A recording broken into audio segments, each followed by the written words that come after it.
আসসালামু আলাইকুম। যে যেখান থেকে আমার ভিডিও দেখছেন আশা করি সবাই ভালো আছেন। তো আমি আজকে রুই মাছ ভুনা করব। তার জন্য আমি রুই মাছটাকে লবণ আর হলুদ দিয়ে মেখে নিয়েছি।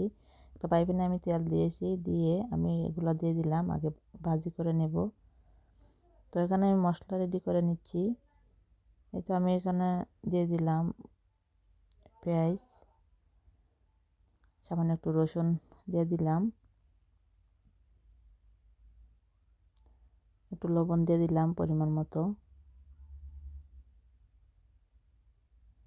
এখন আমি হলুদ দিয়ে দিব।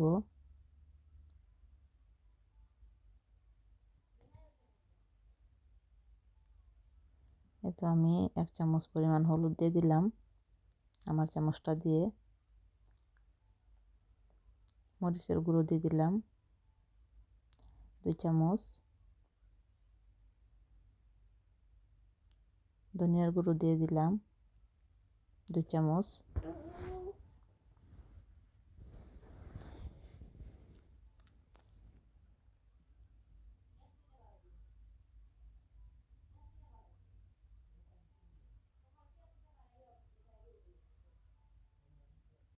তো হলুদের গুঁড়ো আমি দিয়ে দিলাম। আর এখন দিয়ে দিব সামান্য একটু জিরের গুঁড়ো।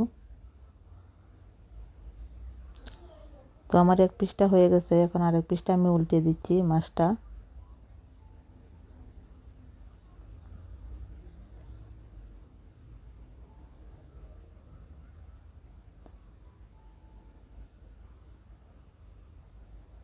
একদম গরুভাবে আমি এটা তৈরি করছি বোনাটা। এই তো আরেকটা প্যানে আমি পরিমাণ মতো তেল দিয়ে দিলাম, দিয়ে আমি সামান্য একটু পেঁয়াজ দিয়ে দিলাম। এটা লাল হয়ে গেলে আমি আমার মশলাটা দিয়ে দিব। এই তো মশলাটা দিয়ে দিলাম, দিয়ে আমি সামান্য একটু পানি দিলাম, দিয়ে কষিয়ে নেব।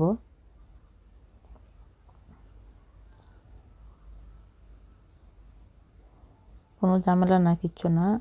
আমি ঘরে যেভাবে রান্না করি এইভাবে রান্না করেছি। এ তো আমার কষানো হয়ে গেল। এখন আমি মাছটাও দিয়ে দিব, যেন মাছের ভিতরে সবগুলো মশলা ঢুকে।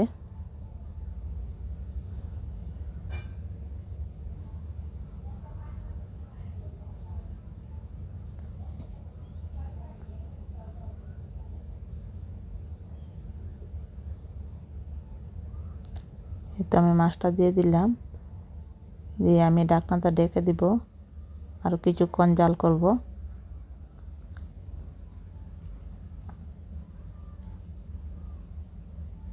এখন আমি পানি দিয়ে দিচ্ছি। পানি দিয়ে আমি কাঁচামরিচটা দিয়ে দিব।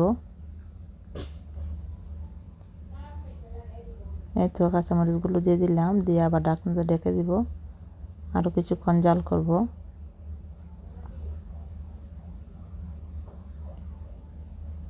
ভালো লেগে থাকলে অবশ্যই চ্যানেলটাকে সাবস্ক্রাইব করবেন, লাইক দিবেন, কমেন্ট করবেন। এই তো আমার এটা বোনা হয়ে গেছে মাছটা।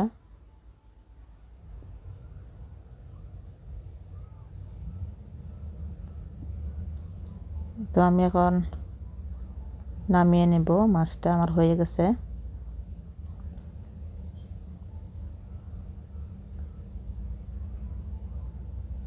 এখন আমি পরিবেশন করে নিলাম একটা বাটির মাঝে। এভাবে রান্না করে দেখবেন, অনেক ভালো লাগবে। সবাই ভালো থাকবেন। আল্লাহ হাফেজ। একদম সহজভাবে ঘরোয়াভাবে রান্না করেছি। ভালো থাকবেন সবাই।